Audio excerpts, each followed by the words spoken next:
I don't know if this is going through. Yes, it is. Hi, folks. You're with Tacitus today at your Pushback channel, and thank you for joining this radio live stream. I'm going to be using a different microphone for a few days, so it may sound a little different to the normal vids that I do.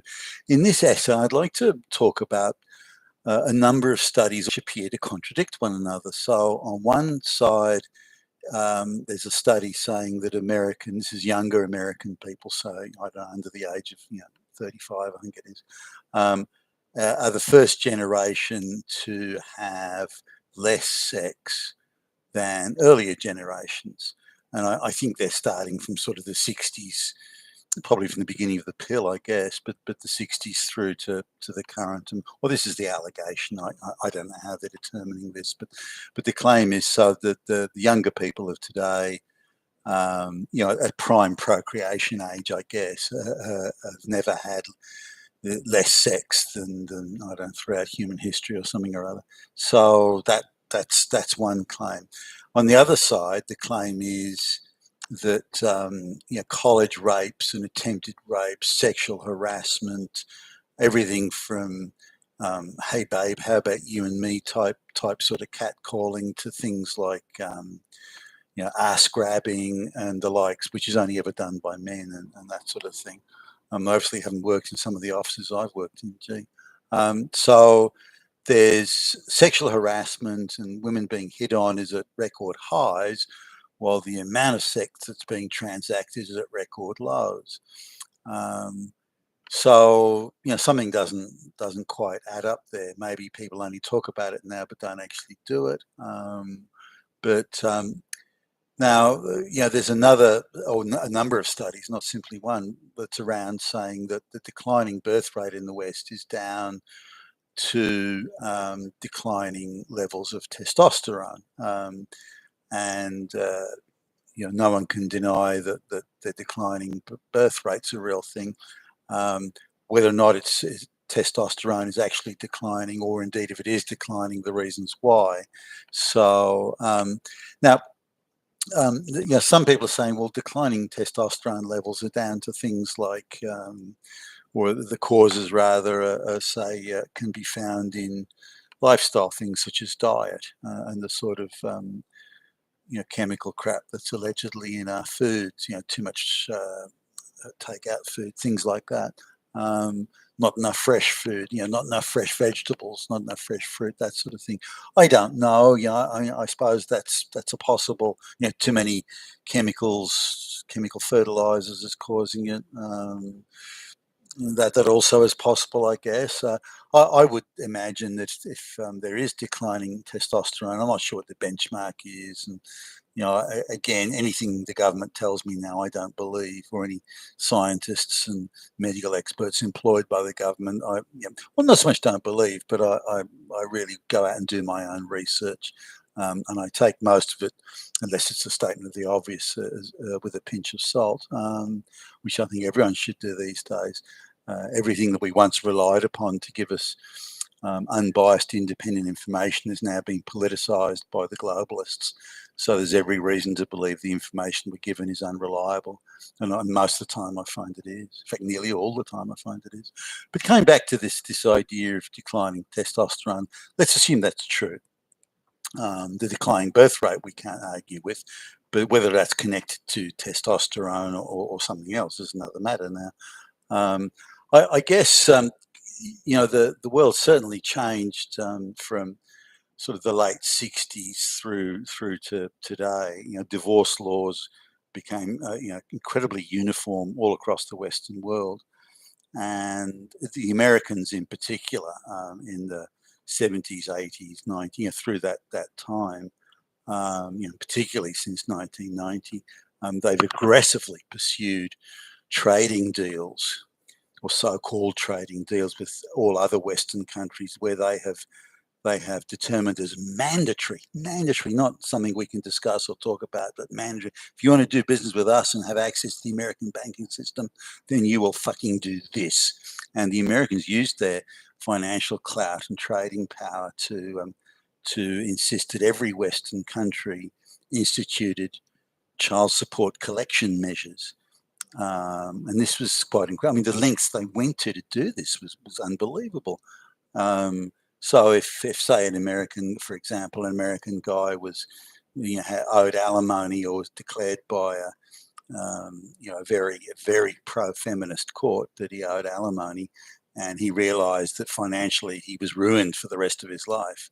And he thought, wow, the only hope I've got is to go to another country and start my life again there. And there were plenty of people who thought that. And if they went, though, the Americans wanted to pursue them anywhere and everywhere in the world, and every Western country was coerced, threatened, intimidated to sign up for this deal where if an American or any other Western man was there in chasing, the idea of chasing a Western woman who'd kidnapped children or something, hey, we don't really care about that. Maybe if we got time, we'll think about it. But there had to be vigorous pursuit of men who owed alimony in another country, and the resources put at the disposal of this pursuit were far great. I mean, you could have committed mass murder, and the resources to pursue you would have been less than chasing someone who's behind on their alimony. I mean, that's how serious it was, and how viciously and aggressively it was pursued, particularly by the United States. With less eagerness. But I remember at a firm I was working at where. In fact, this was a sort of medium-sized firm, and I was the CEO. And the lady who was in charge of like the payroll, that sort of stuff, she came in and she seemed a little bit confused. She said, "Look, I've got this request from this government department I've never heard of. Well, not a request; it's a legal order, saying that Billy Bob, who works in the computer coding programming department." He's wanted for some backdated, like 10 years, whatever it was, backdated alimony from wherever the fuck it was. And they're pursuing him, and they want to subpoena all his payroll records, and stating that we weren't supposed to tell Billy Bob what we were doing, or that this request or order, legal order, had come in. Now, the threats contained in it were substantial, in as much as if we didn't comply, we'd be liable to all sorts of fines and all sorts of things. So it was a thing where, just to protect the interests of the company, you sort of looked at it and go, gee, all right then. But I look at it and I thought, no, this is not right. Why would they put so much resources here? An entire sort of legal infrastructure existed all over the Western world just to chase after men who were behind an alimony, but no such legal infrastructure existed to go after people who'd committed other crime or committed crimes rather. And this sort of struck me as how the very nature of marriage and relationships, as in marital relationships, was changing and was being forced. It wasn't an organic change or a natural change. It was being forced and aggressively forced. So out of the men that I know, there's a number of men who go, no, I saw my parents going through divorce. I saw my dad being ruined. Some men I know remember their fathers committing suicide in absolute despair that their lives were completely ruined, and this sort of thing. And so this idea of I mean, just the amount of men I know who just either refuse point blank to have children, or if they had children are divorced and they're young enough to have another family, but they just won't do it. And some women too, by the way, who saw their parents go through very acrimonious type divorce, they also take the view that, gee, why should I have children? Now, there's other factors. For example, women are being encouraged to work full time. In fact, there's again very very focused and aggressive efforts to reach the full time workforce participation of women to equal that of men.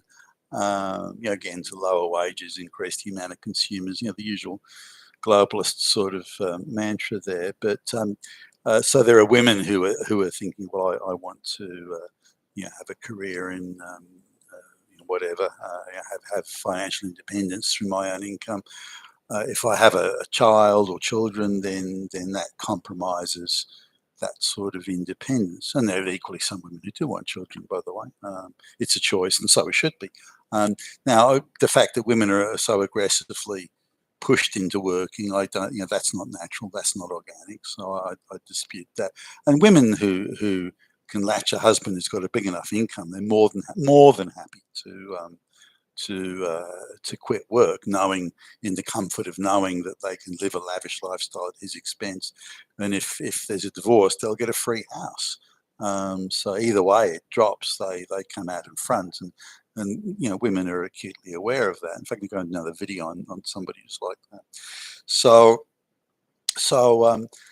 I don't think testosterone in isolation is the issue, or that there's, I think it's a combination of factors, but I think the biggest factor is it's just a no good deal for men.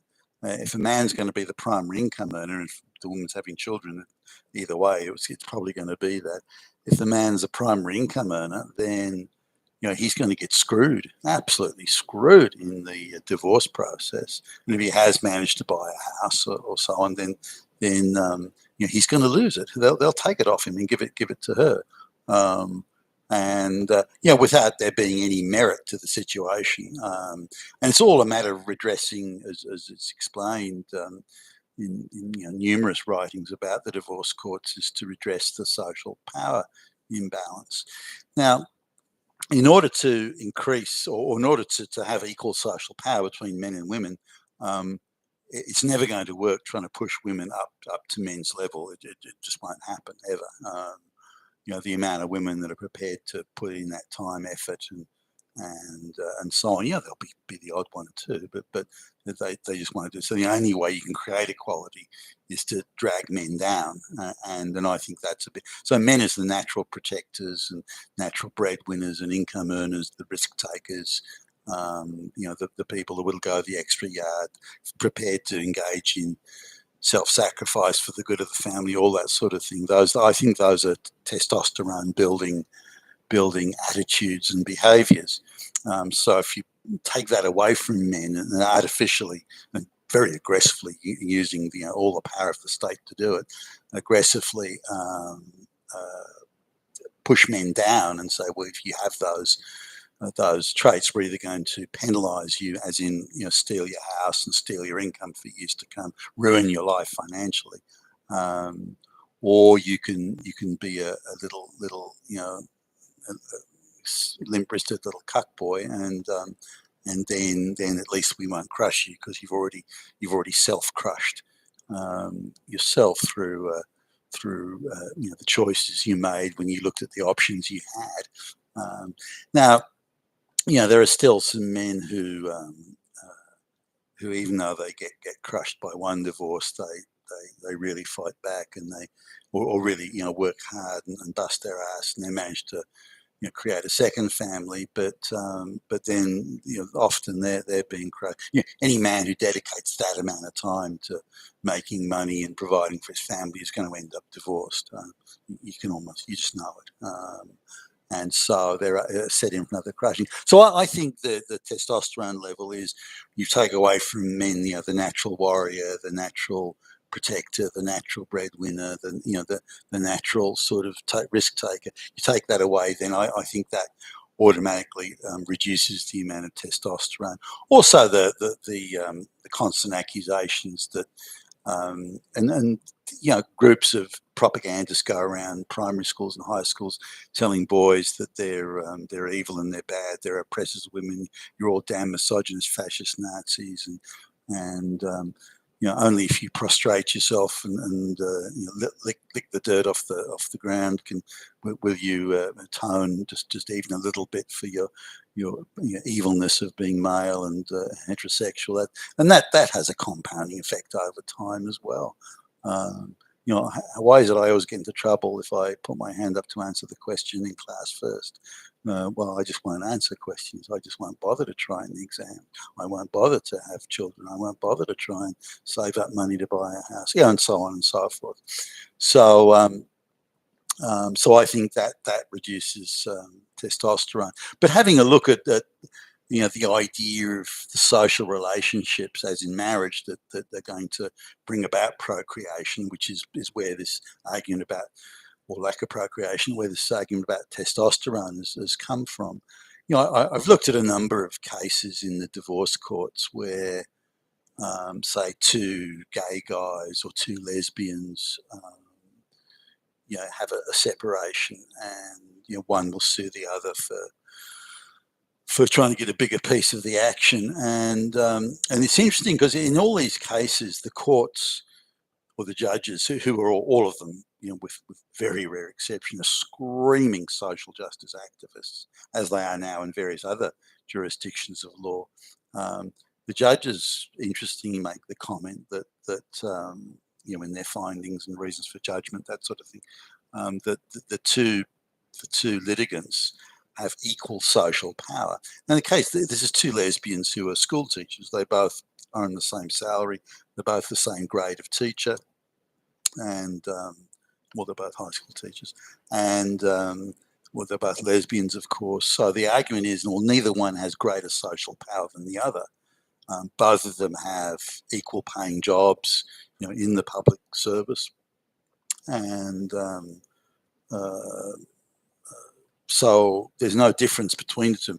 Neither one has to pay social justice compensation to the other. And now this is an important point because it's not codified in law. It's ideological law that is superimposed on codified law, but trumps codified law. And this is very important to understand. So, but if the heterosexual man and the heterosexual woman, she has to be, their litigants in the divorce courts, she must get compensation because she is the oppressed one. She is has been oppressed for centuries. She's oppressed. Then he's the oppressor. He is the fucking fascist, fucking Nazi. And she is the oppressed victim. So he must pay her compensation in order to achieve equity and social fucking justice. Now, two gay guys getting separated. One was, I think, one was he did something in IT, like he was a service technician or something, and the other guy was I think he was like an airline steward, something like that. But their incomes were, give or take, about the same. And again, the court ruled that they had equal social power, so neither could claim on the other, and had jobs of comparable income. Now, in both cases, in the lesbian and the gay case, in both cases, one of the lesbians or one of the partners was quite prudent with their money, saved it, and was quite careful, and so on. Whereas the other one was, by contrast, by comparison, quite cavalier and quite careless with money. Was buying things they didn't need, and just being wasteful with the money they had. So when they separated, one had considerably more resources than the other. For example, one contributed more to their retirement fund and things like that. Now there were some arguments that one of them, one said, well, we used to go out for dinner a lot, and I paid for it. Therefore, because we went out eating a lot and having a good time, I should be able to claim on some of the other lesbian, claim on some of her retirement savings. But the judge was, no, you're both of equal social power. No one owes comment. The fact that you wanted to squander the money is your problem, not hers. So even though one had considerably less money than the other, which is the same situation as in the gay couple's case, the courts wouldn't find in favour of the one that had the least money, purely on the basis of social power. And now, if social power is a thing, and it is definitely in divorce courts, then it should be codified, before people get married or anything like that. So, well, look, Billy Bob, you're a straight white male. You've got social power, so we will fucking ruin you. We will screw you shitless come divorce time. So you've got two options here: is that you are careless with your money and don't save a cent, don't buy a house, don't amass assets, don't do anything. Make sure you are bankrupt and on the bones of your ass the day you get divorced. And then we can't take anything from you. That you've got nothing that we can take.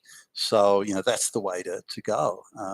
Make sure that there's some house at the back of your parents' place, or some trailer park somewhere where you can live for almost nothing.